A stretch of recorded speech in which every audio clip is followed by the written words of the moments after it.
વિદ્યાર્થી મિત્રો, લાસ્ટ લેક્ચરમાં આપણે એસિડ અને બેઝ વિશે વાત કરી હતી અને એમાંનું આપણે પ્રાઇમરી બેઝ આપણે શીખ્યા હતા કે ભાઈ આરએનએસ એસિડ બેઝ સિદ્ધાંત, લોરી બ્રોન્સ્ટેડ એસિડ બેઝ સિદ્ધાંત અને એના પછી ત્રીજા ભાગમાં આપણે પહોંચ્યા હતા કે લુઈસનો એસિડ બેઝ સિદ્ધાંત. આપણે એ પણ ચર્ચા કરી હતી થોડી કે ભાઈ લુઈસનો એસિડ બેઝ સિદ્ધાંત કોને કહેવો અથવા લુઈસના એસિડ બેઝ સિદ્ધાંત પ્રમાણે કયા પદાર્થો એસિડ તરીકે વર્તે છે અને કયા પદાર્થો બેઝ તરીકે વર્તે છે.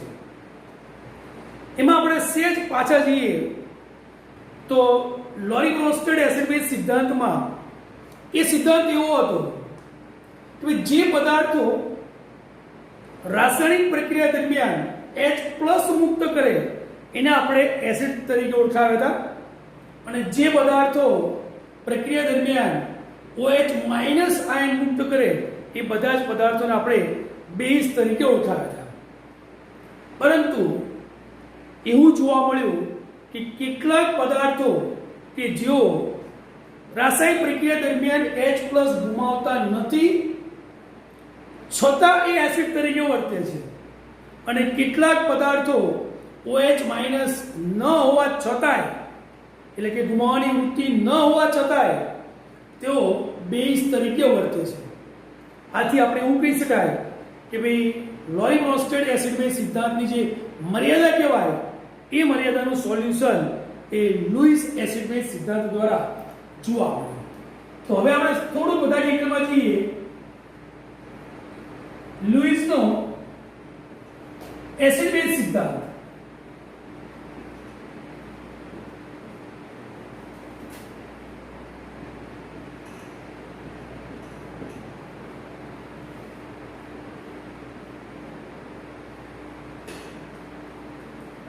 આપણે કીધું કે ભાઈ કેટલાક પદાર્થો જેઓની પાસે મુક્ત કરવા માટે હાઇડ્રોજન છે જ નહીં, H+ મુક્ત કરી શકે એવું છે જ નહીં, તેમ છતાંય તે પદાર્થો એસિડ તરીકે વર્તે છે. જો ઉદાહરણ આપું PF3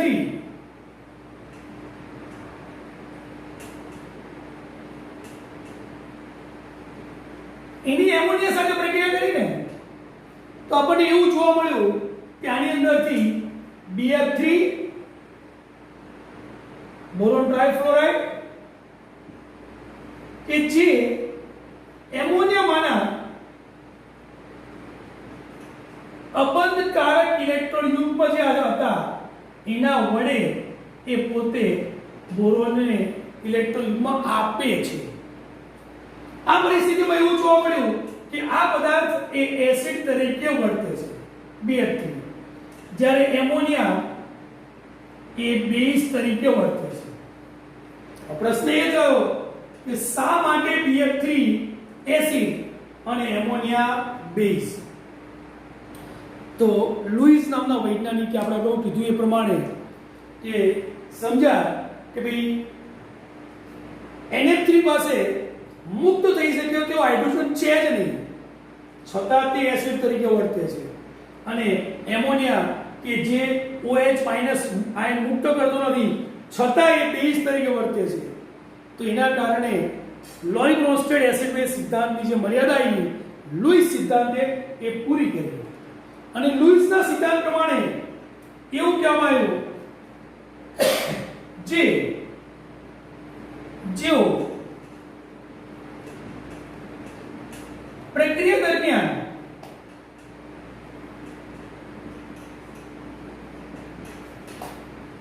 ઇલેક્ટ્રોન યુગ્મનું દાન કરે છે તેઓ બેઝ તરીકે વર્તે છે અને જેઓ ઇલેક્ટ્રોન યુગ્મનું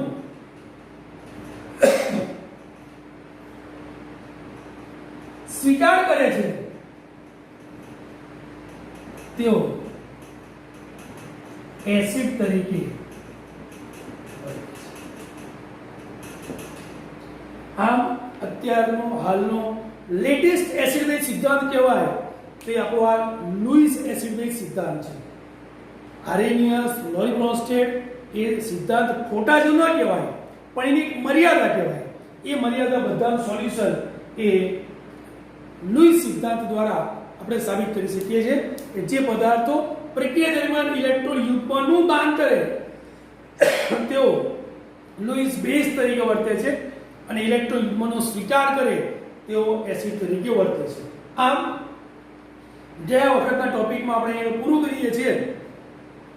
એસિડ અને બેઝ કોને કહેવાય એના વિશેની વાત કરી. હવે પછીનો ટોપિક છે થોડો આપણે ધારો કે એસિડ છે તો એસિડ અને બેઝ છે તો બેઝ તેઓની પ્રવર્તન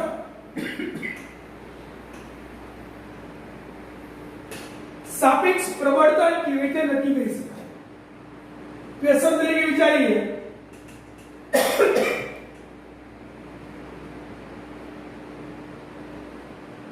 એસિડની પ્રબળતા વિશે સમજાવો.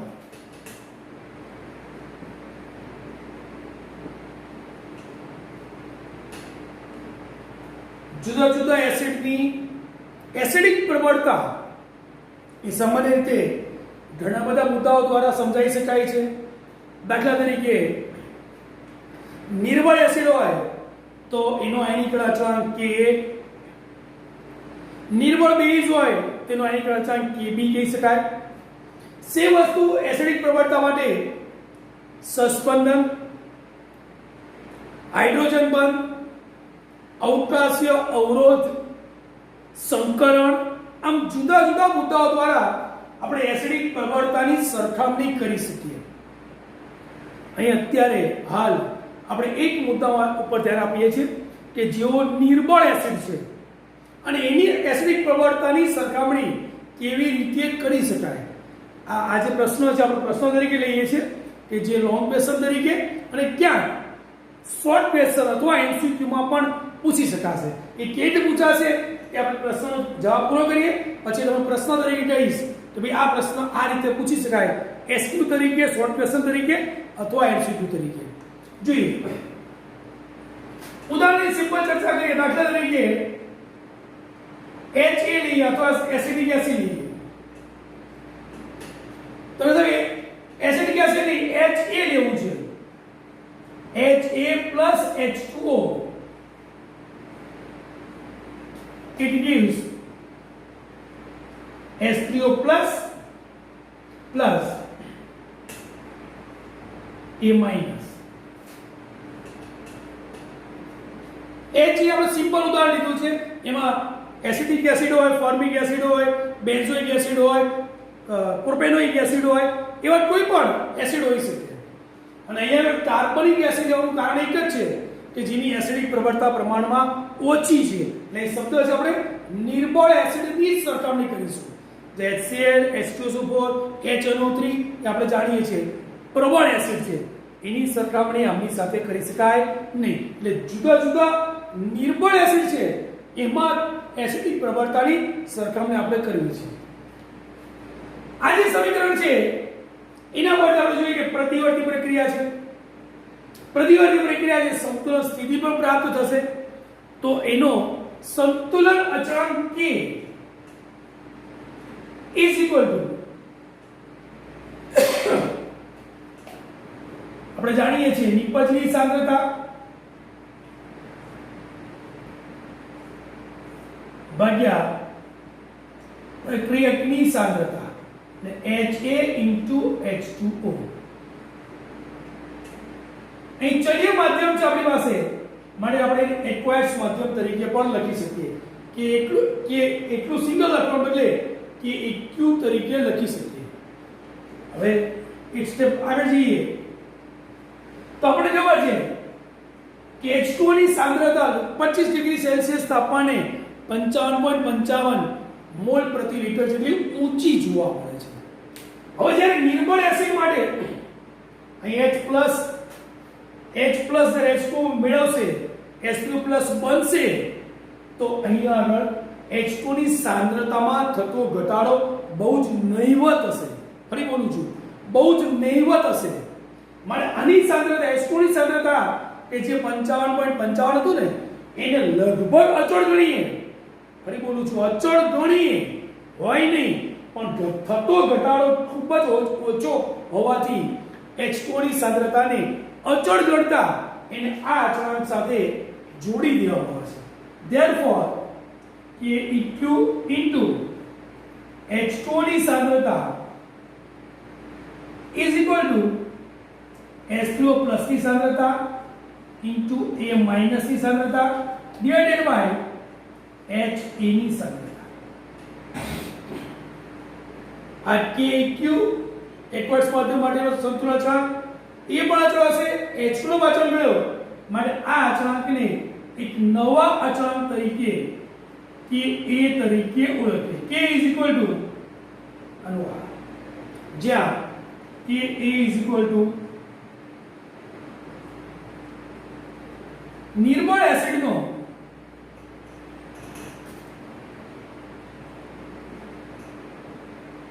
વિયોજન અચળાંક.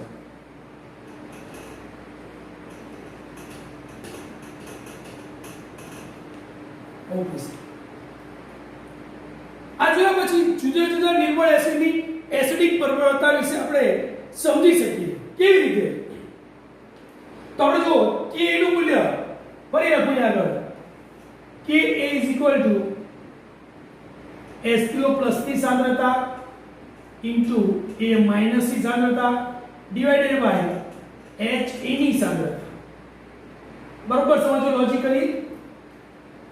અમે એવું કેવું છે, જો H2O plus અને A minus વધારે બને તો આપણે કહી શકીએ એસિડિક પ્રબળતા વધુ. જો આ વધારે પ્રબળ બને, સાંદ્રતા આની વધે તો આપણે ખબર છે HA નું મૂલ્ય ઘટશે, એનો મતલબ કે A નું મૂલ્ય વધશે. તો આનો મતલબ એવો થાય કે જેમ કે A નું મૂલ્ય વધુ તેમ H2O plus ની સાંદ્રતા વધુ, H2O plus ની સાંદ્રતા વધુ એટલે એસિડિકતા વધુ. એનો મતલબ એવો થયો કે આના પર વાક્ય જોયું છે તે કહી શકાય therefore જે પદાર્થોની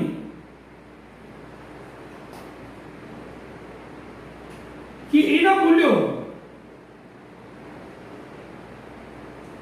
વધુ તેમ તેઓની એસિડિક પ્રબળતા વધુ જોવા મળે છે.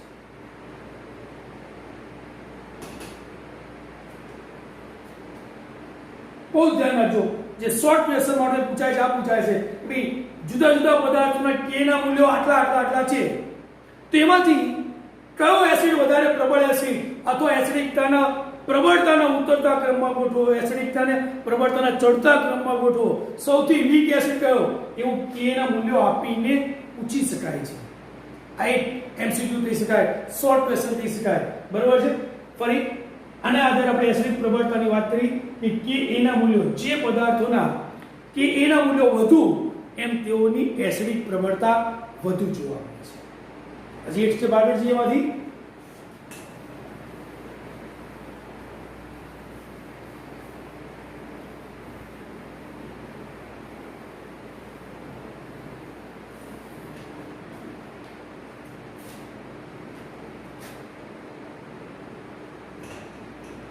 આજે K ના મૂલ્યો છે ને, K ના મૂલ્યો સામાન્ય રીતે નિર્બળ એસિડ માટે ઘણા ઓછા જોવા મળે છે, બહુ જ નીચા જોવા મળે છે.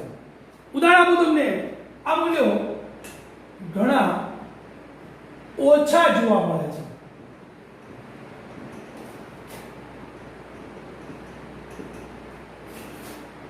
ઉદાહરણ કે એસિડિક એસિડ વિચારીએ તો CH3COOH ના Ka નું મૂલ્ય લગભગ 1.75 જેટલું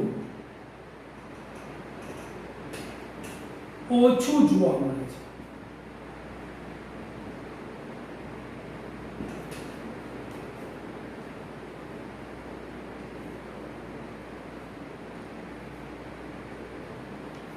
જોવા મળે છે. આવા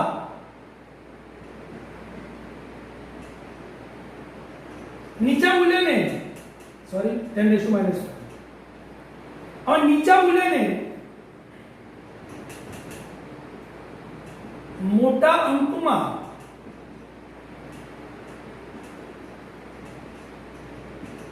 દર્શાવવા માટે નવો માપક્રમ દર્શાવવામાં આવે.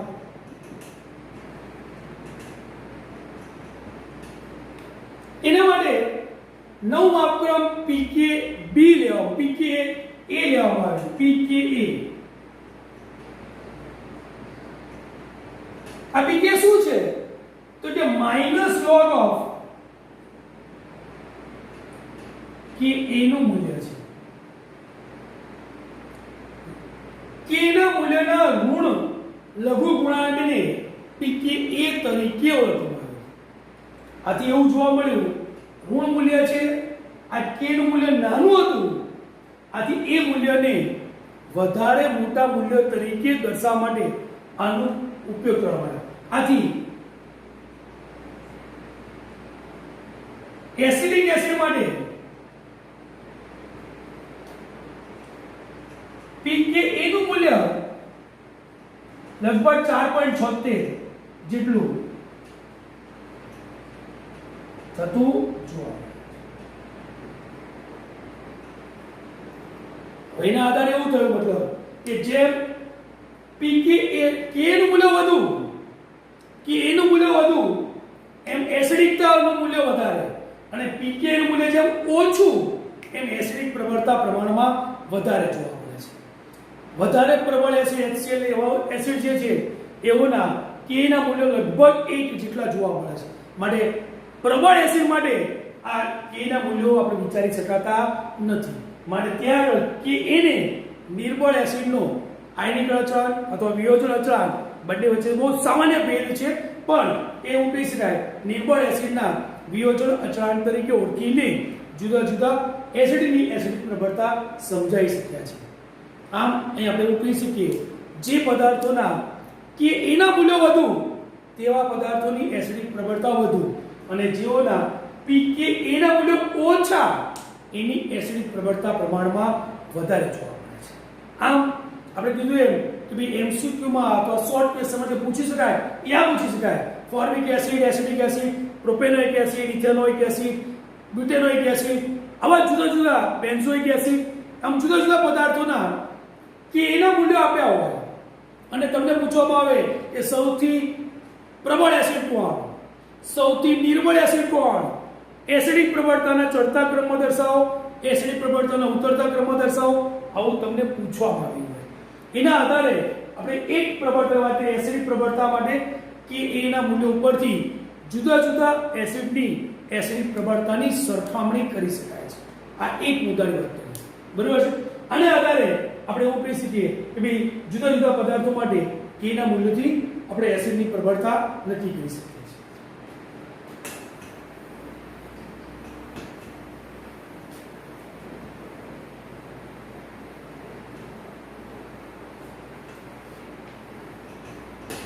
હવે કેટલાક જુદા જુદા પદાર્થોના કે અને પીકે ના મૂલ્યો અહીં આપણે બુક્સમાં આપેલા છે, તો હું તમને ડાયરેક્ટ બતાવી દઉં છું. ફોર એક્ઝામ્પલ આ છે આપણી પાસેના કે અને પીકે ના મૂલ્યો. તદુપરાંત કેટલાક બીજા પણ આપેલા છે મૂલ્યો આપણને કે જે તમે જોઈ શકો છો.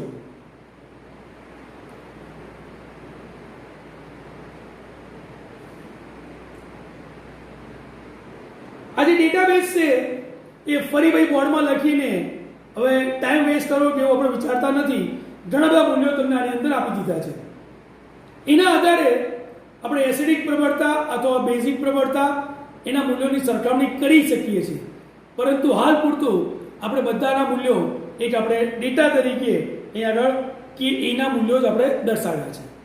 ત્યારબાદ જ્યારે પીકે બી વિચારીશું ત્યારે આ જ વસ્તુ આપણે ફરી ડેટા તરીકે લઈ શકીશું.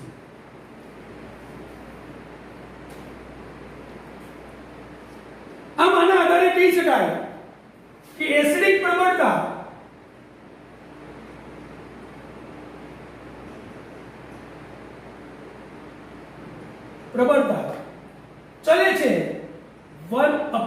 પીકે પીકે એનો પીકે નું મૂલ્ય જેમ ઘટશે એમ એસિડિક પ્રબળતા વધશે. એક વસ્તુ કેવી રીતે ચલે છે કે આવું પણ કહી શકાય. જેમ કે નું મૂલ્ય વધે એમ એસિડિક પ્રબળતા વધશે, પીકે નું મૂલ્ય ઘટશે એમ એસિડિક પ્રબળતા વધશે. આવું એક આપણે એસિડિકની પ્રબળતા માટે કહી શકીએ. જોઈએ નેક્સ્ટ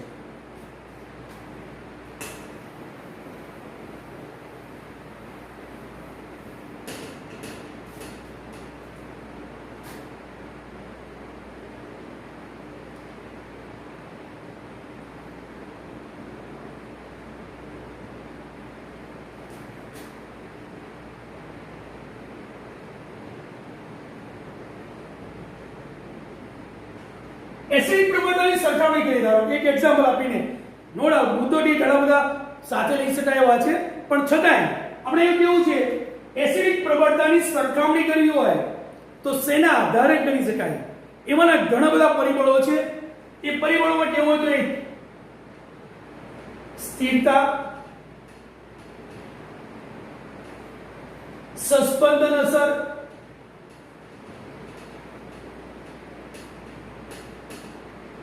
સંકરણ,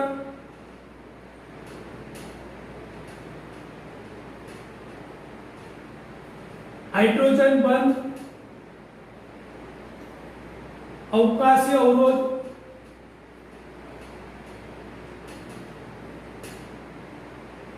પ્રેરક અસર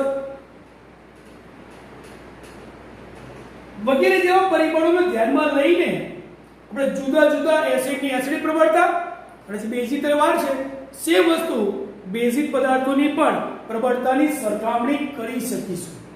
આમ આપણે હવે જે ચેપ્ટરમાં મેઇન શીખવાનું છે એસિડિક પ્રબળતાની સરખામણી જુદા જુદા પરિબળોને આધારે, બરાબર છે, ઉદ્ભવતા એનાયન અથવા કેટાયનની સ્થિરતાના આધારે, સસ્પેન્શન અસરના આધારે, સંકરણના આધારે, હાઇડ્રોજન બંધના આધારે, અવકાશીય અવરોધના આધારે, પ્રેરક અસરના આધારે આમ જુદા જુદા આવા પરિબળો દ્વારા આપણે એસિડિક પદાર્થોની પ્રબળતાની સરખામણી અથવા બેઝિક પદાર્થોની બેઝિકતાની પ્રબળતાની સરખામણી આપણે કરી શકીશું.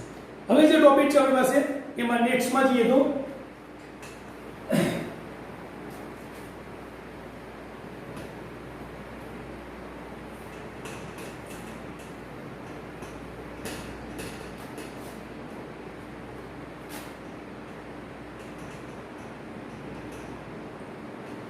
એક ઉદાહરણ લઈને અને યુનિવર્સિટીમાં પૂછાતા પ્રશ્નો તરીકે હોય એ રીતે આપણે અહીં આગળ ચર્ચા કરીએ.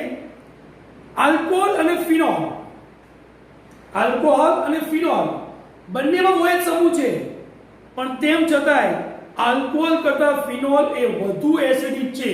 સમજાવો કારણ કે. ફરી સપોઝ કહું તમને યુનિવર્સિટીમાં પૂછાતા પ્રશ્નો તરીકે લઈએ છીએ એમાં સસ્પેન્શન અસર ઇફેક્ટિવ જોવા મળશે અને બનતા એનાયનની સ્થિરતા ઇફેક્ટિવ જોવા મળશે. એટલે એક કરતા વધારે પરિબળો એની અંદર જોઈન્ટ કરીને આપણે ક્વેશ્ચનનું સોલ્યુશન લઈએ છીએ. ક્વેશ્ચન આવો છે ફિનોલ કરતા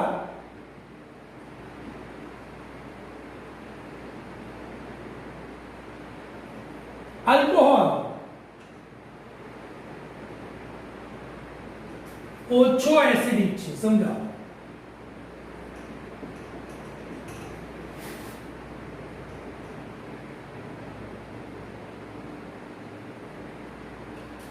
વાક્ય સમજો બરોબર. ફિનોલ કરતા આલ્કોહોલ ઓછો એસિડિક છે. હું તો બોલું આલ્કોહોલ કરતા ફિનોલ એ વધુ એસિડિક છે. સમજાવો. બરોબર છે. બંને માટે વિચારીએ. ROH alcohol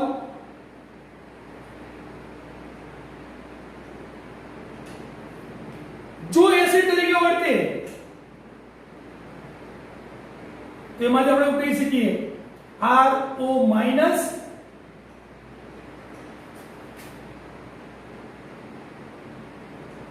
plus H3O plus.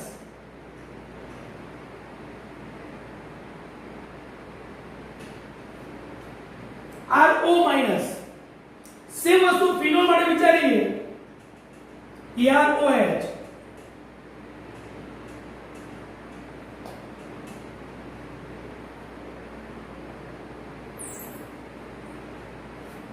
એમાંથી Ar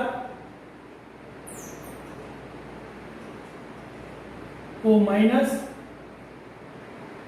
પ્લસ H3O પ્લસ.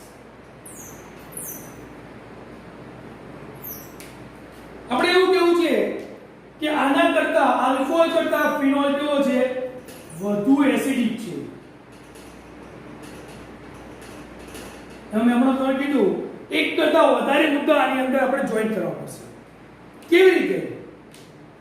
દાખલા તરીકે આલ્કોહોલ માટે વિચારીશું તો ROH માંથી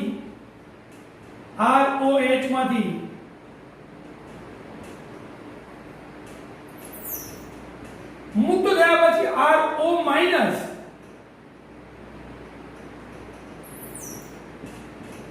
વત્તા H2O પ્લસ કે જે આલ્કોક્સાઇડ આયન તરીકે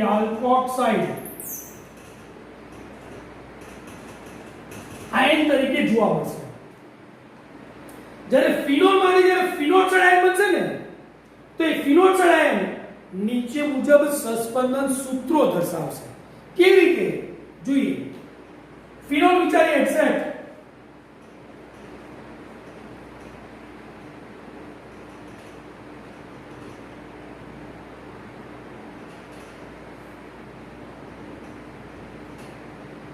તો બનશે આપણી પાસે ફિનોક્સાઇડ આયન.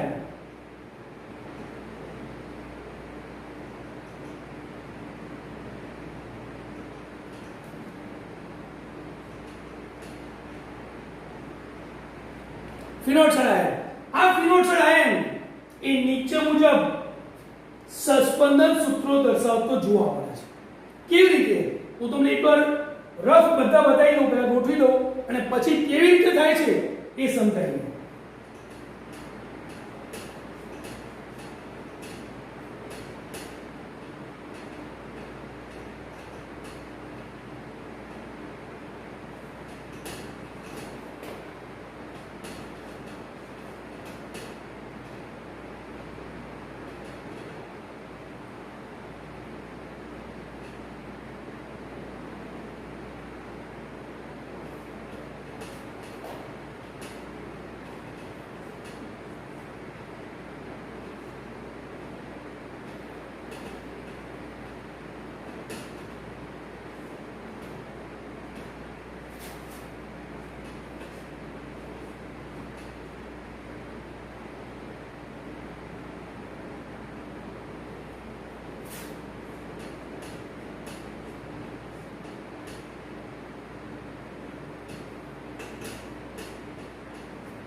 જોઈએ પહેલી વિચારીએ સસ્પેન્શનની શરૂઆત ક્યાંથી થશે? તો કે આ જે ફિનોક્સાઇડ આયન છે એમાં આ ઇલેક્ટ્રોનમાં અહીં આવશે ડબલ બોન્ડ. સેમ વસ્તુની સાથે આ પાઈ બંધ ઇલેક્ટ્રોન કાઢે અહીં, નહીં તો આ કાર્બનની સંખ્યા 5 થઈ જાય. માટે અહીંયા આગળ આપણે આ પાઈ બંધ ઇલેક્ટ્રોન એ આ કાર્બન ઉપર જોવા મળશે.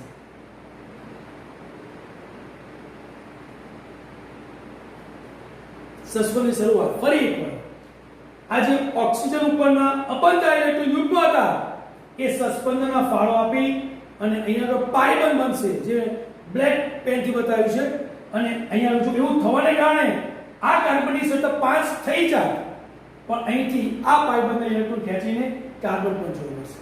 માટે anion 1 બનશે. સસ્પેન્શન આગળ ચાલશે, આના અપંતા ઇલેક્ટ્રોનમાં ખેંચીને અહીં આવશે. જો એવું થશે તો આ કાર્બનની સંખ્યા ફરી પાછી 5 થઈ જાય. માટે આ પાઈ બંધ ઇલેક્ટ્રોન એ પાછા આ કાર્બન ઉપર જતા જોવા મળશે. હજી સસ્પેન્શન આગળ ચાલશે. આ ઇલેક્ટ્રોન યુગ્મ પાઈ બંધ બનાવવા ફાળો અહીં આપશે.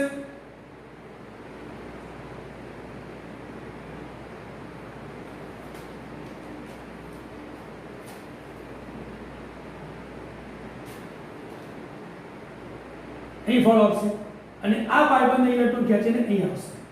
ધેટ મીન્સ અહીંયા પાઈ બંધ, અહીં પાઈ બંધ અને અહીં ફરી પાછા અબંધકારક ઇલેક્ટ્રોન યુગ્મ જોવા મળશે.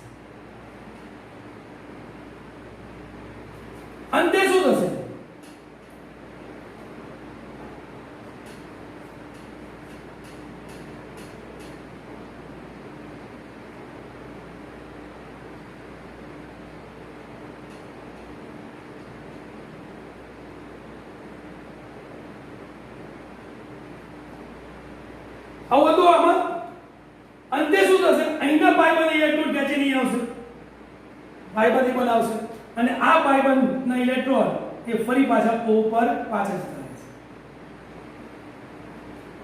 આમ તો જોશો તો ટોટલ 1 2 3 4 અને 5 એમ 5 સસ્પેન્શન સૂત્રો,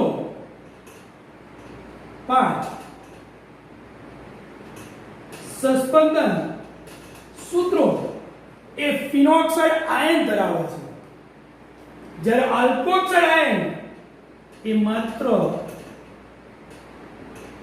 એક જ સસ્પેન્શન સૂત્ર ધરાવે છે. તેના આધારે આપણે કહી શકાય કે જેના સસ્પેન્શન સૂત્રોની સંખ્યા વધારે એની સ્થિરતા વધારે. ફરી એકવાર બહુ જ અગત્યની વસ્તુ, પછીમાં થોડું મોડિફાઈ ચેક કરવાની જરૂર પડશે તો કરીશું, પણ છતાં એવું કહું કે જેના સસ્પેન્શન સૂત્રોની સંખ્યા વધારે એની સ્થિરતા વધારે.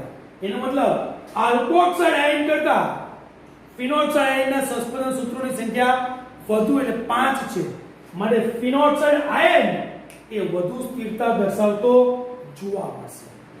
એનો મતલબ એવો થયો કે H+ ગુમાયા પછીની જેની સ્થિરતા વધુ એ પ્રબળ એસિડ તરીકે વર્તી શકે. ફરી બોલું છું, બંને H+ ગુમાવશે, આલ્કોહોલ પણ ગુમાવે, ફિનોલ પણ ગુમાવે, પણ જે ગુમાયા પછી જેની સ્થિરતા વધારે એની શું થશે? એસિડિક પ્રબળતા વધુ જોવા મળશે. અને ગુમાયા પછી જેની સ્થિરતા વધારે, તો એનો મતલબ એવો થયો કે એ સરળતાથી ગુમાવશે અને વધુ સ્થિરતા પ્રાપ્ત કરી શકશે. માટે અહીંયા આલ્કોહોલ કરતા ફિનોલ એ શું થશે? વધુ પ્રબળ એસિડ તરીકે વર્તે છે. આ એક મુદ્દા અનુસાર આપણે એવું કહી શકીએ કે આલ્કોહોલ કરતા ફિનોલ એ વધુ એસિડિક છે. જોઈ શકાય છે કે ફિનોલમાંથી બનતો ફિનોક્સાઇડ આયન એ 1 2 3 4 અને 5 સસ્પેન્શન સૂત્રો દર્શાવે છે, જ્યારે આલ્કોહોલમાંથી બનતો આલ્કોક્સાઇડ આયન એ માત્ર એક જ સસ્પેન્શન સૂત્ર દર્શાવે છે. એટલે કે જેના સસ્પેન્શન સૂત્રો વધારે એની સ્થિરતા વધારે જોવા મળશે. એટલે અહીંયા એવું પુરવાર થાય સસ્પેન્શનને આધારે કે ભાઈ આલ્કોહોલ કરતા ફિનોલ એ વધુ એસિડિક છે. નો ડાઉટ આના સિવાય બીજી એક પણ છે, સંકરણને આધારે પણ આપણે એવું કહી શકીશું કે ભાઈ આલ્કોહોલ મિથેનોલ કરતા ફિનોલ એ વધુ એસિડિક છે, એવું કહી શકાય ઉદાહરણ લઈને. પણ આપણે જ્યારે સંકરણની સાથે લઈશું ત્યારે આ વસ્તુની સાથે ચર્ચામાં લઈ લઈશું.